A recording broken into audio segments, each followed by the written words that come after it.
tenemos en la mira, como les anunciábamos, con Washington Silveira desde hace 10 años y hoy es el único perito semiólogo autorizado por la Suprema Corte de Justicia. Silveira, muchas gracias por estar. Gracias a ustedes.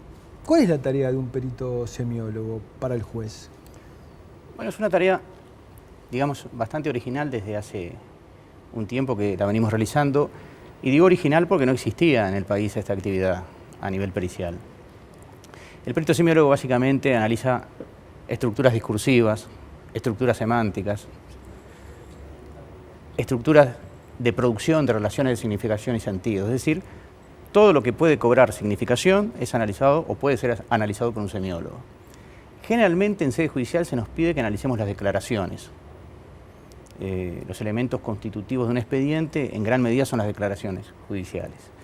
Y hay declaraciones administrativas también. A veces lo que hacemos es cotejar declaraciones administrativas con declaraciones judiciales y analizamos estructuras de significación, la estructura de la construcción de significado de los distintos testimonios y se nos pide a veces un perfil de credibilidad o de confiabilidad de esas declaraciones. Para eso hay que analizar el expediente porque tenemos relaciones también que están establecidas por otros elementos que no son declarativos, sino que son constitutivos fácticos, como por ejemplo una carpeta de policía científica que puede dar información de la ocurrencia de un hecho criminal, por ejemplo. Entonces, lo que hay que hacer es un cotejo significacional, relacionar significados y cómo se producen esos significados y después la consistencia que hay, los comunes denominadores de significación que pueden existir en un expediente o las contradicciones que pueden existir.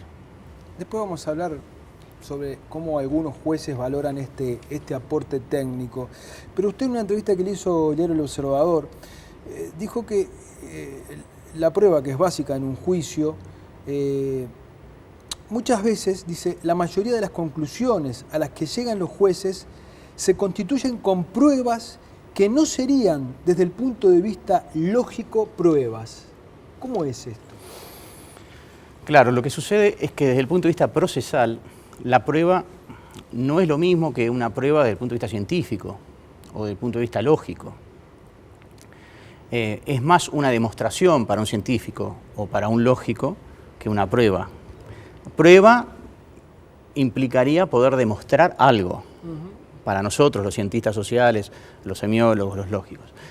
Ahora, prueba para el proceso judicial es una construcción jurídica. La prueba es un constructo, no es, en definitiva, la investigación judicial no va a tratar de obtener la verdad eidética, histórica y fidedigna de un hecho, sino la verdad aproximada a partir de lo que va componiendo un expediente, o sea, elementos indiciarios, elementos testimoniales, documentales, etc. A partir de todo ese conjunto de información, el juez se va constituyendo lo que procesalmente se denomina prueba.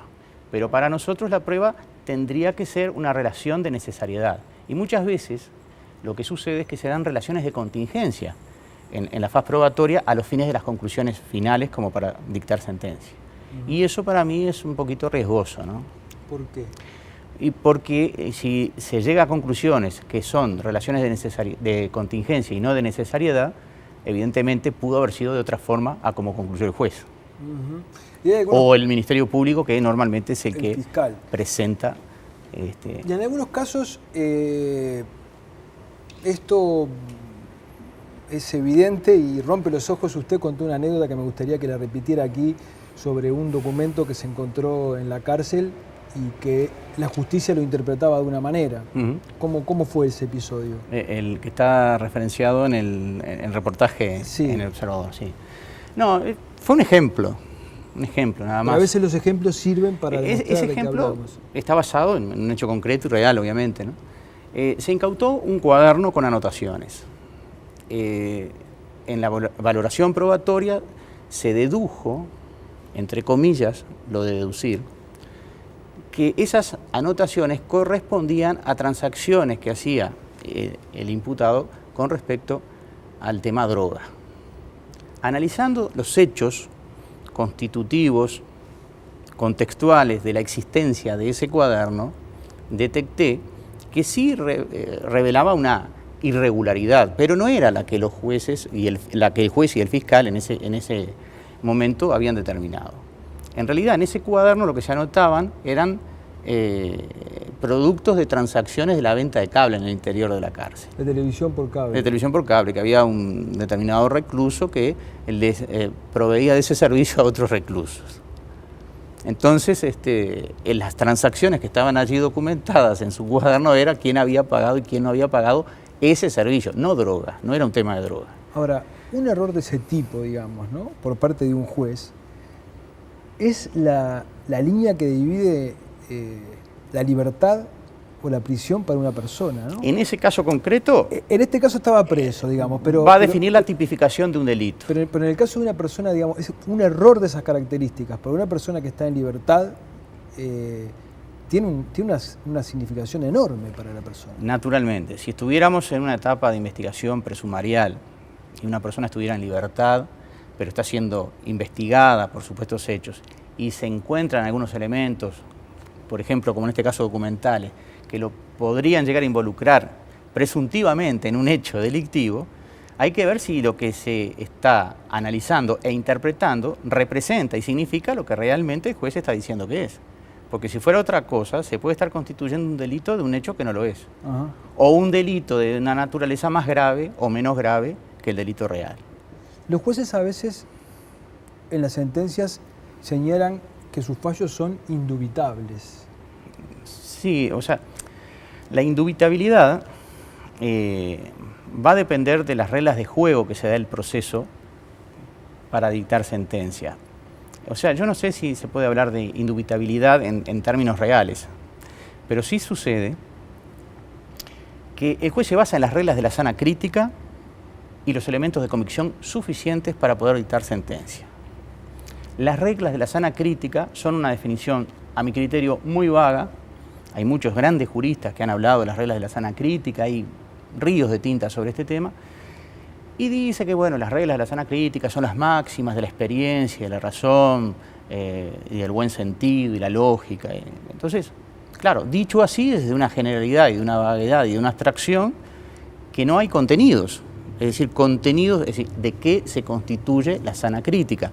Yo bromeando suelo decir, si hay una sana crítica, por oposición estamos también suponiendo que debe haber otra crítica que está enferma, ¿no? Y si la sana crítica son las máximas de la experiencia y la razón, por oposición tendríamos que presumir que debe haber algunas mínimas. Bueno, ¿cuáles son las máximas? ¿Cuáles son las mínimas?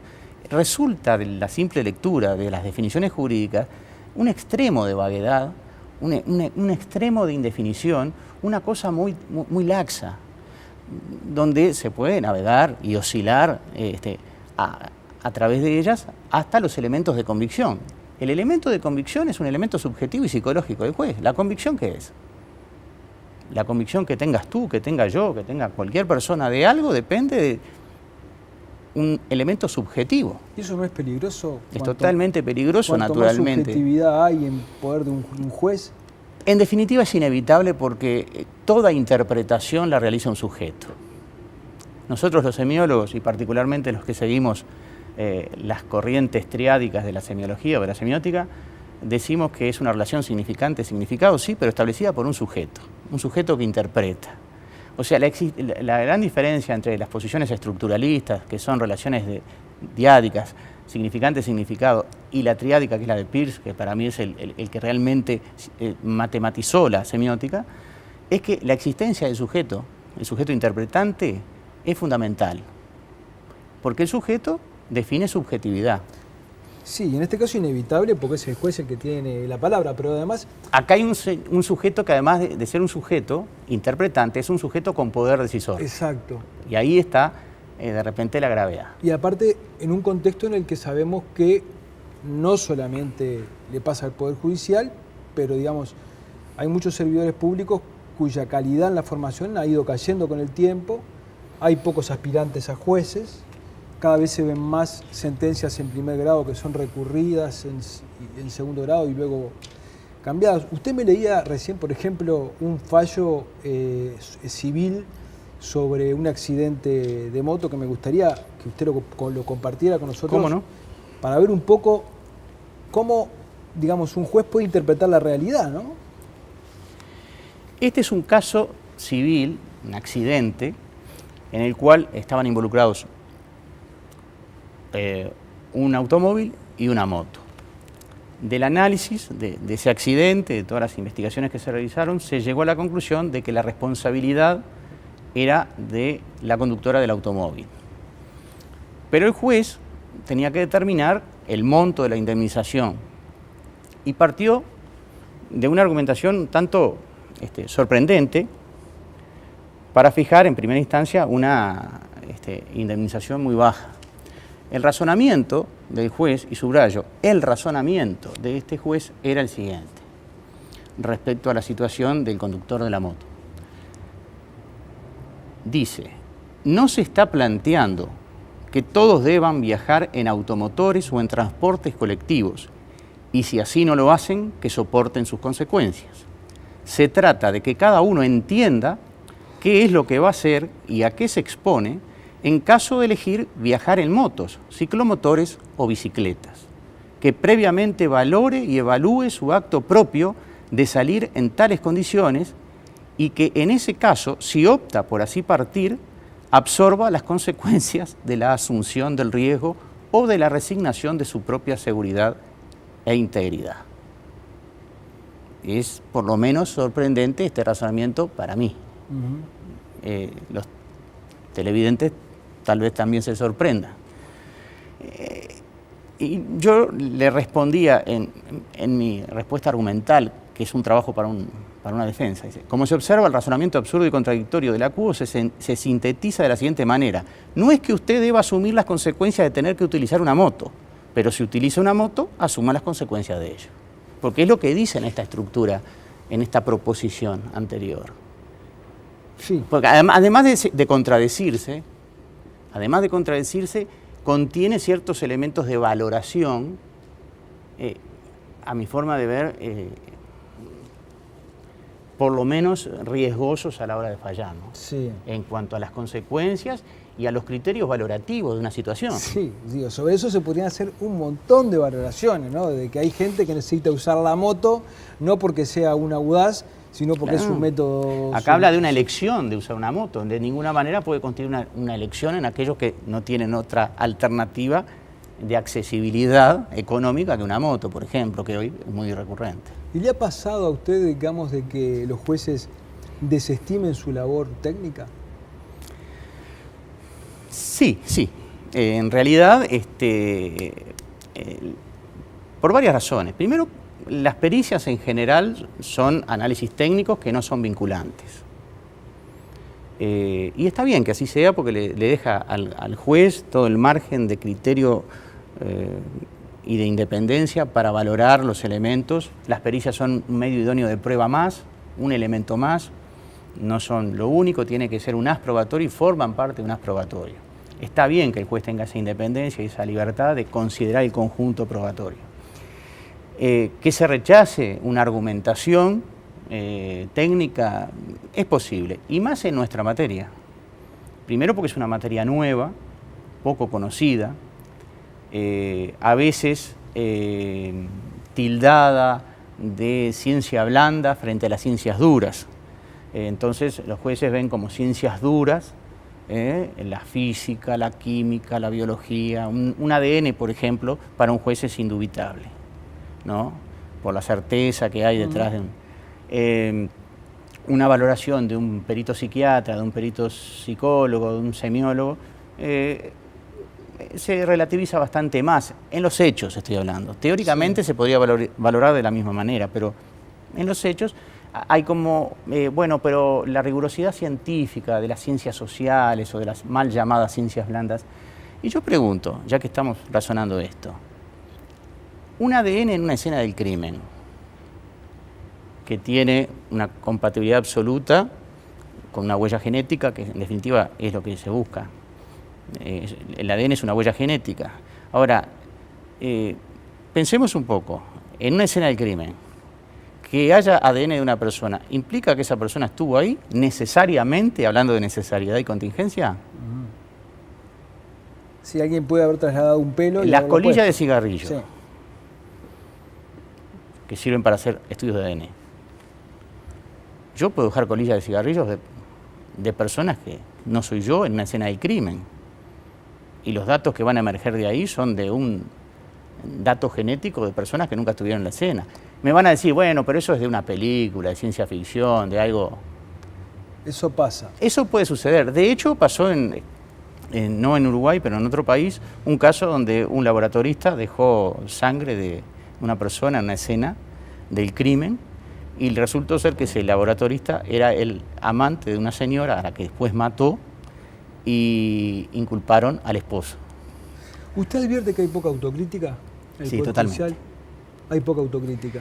¿Y por qué? Yo creo que esa pregunta hay que hacérsela a los magistrados jueces, a los magistrados fiscales, al mundo académico, al mundo académico sobre todo de las facultades de Derecho. No voy a hablar solo de la Universidad de la República, como se menciona en el reportaje del Observador, sino en general creo que la autocrítica debieran hacerlo todas las facultades de Derecho de todas las universidades públicas y privadas. La pública es la que tiene mayor cantidad de egresados, así que tiene una responsabilidad importante.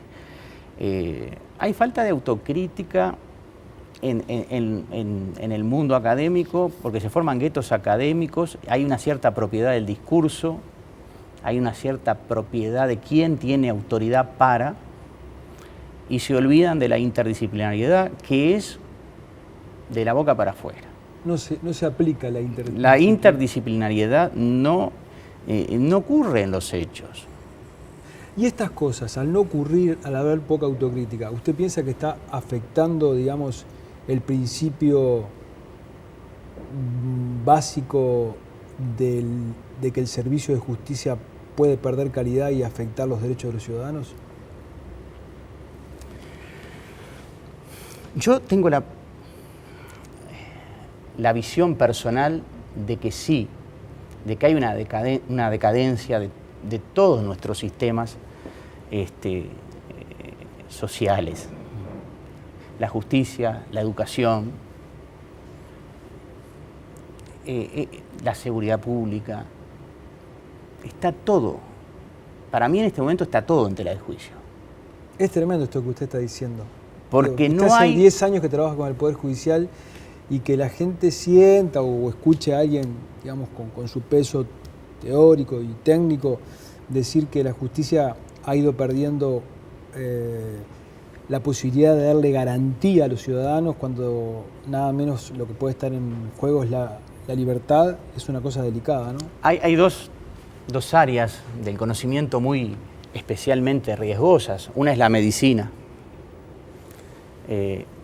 A un médico le podemos agradecer estar vivos, seguir vivos.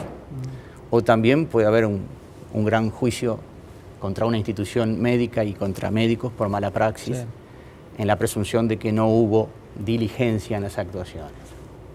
Contra los jueces es mucho más difícil ejercer ese tipo de accionar. Hemos tenido recientemente algunas actuaciones donde una jueza fue procesada, pero es bastante excepcional. La revisión crítica, el autocuestionamiento, porque no necesariamente tienen que estar incursos en hechos tan graves. Está claro, sí. Estoy hablando de cosas no tan graves, sí, que pueden ser errores. Que son igualmente graves, pero son graves desde el punto de vista intelectual. Está claro. Sí, no sí. de la mala fe. Yo no hablo, nunca hablé de mala fe, de mala voluntad, de mala disposición. Cuando hablamos de una decadencia en la calidad... Hablo de falta de rigor intelectual. Yo hablo de falta de rigor intelectual en estos estamentos de poder. Pero podríamos decir lo mismo del Parlamento. No, está bien, sí. Podríamos decir lo mismo de otras instituciones. Sí, pero la justicia tiene una cuestión que es particularmente delicada, ¿no? Sí, pero ya que mencioné el Parlamento, la justicia trabaja con leyes. Las leyes las hace el Parlamento. La fuente de derecho en nuestro país es la ley, y la ley emerge del Parlamento. La calidad de los parlamentarios, la calidad analítica, la calidad de la producción legal es de los parlamentarios. Silveira, le quedo muy agradecido por su favor. presencia. Nos vamos a una tanda, ya volvemos.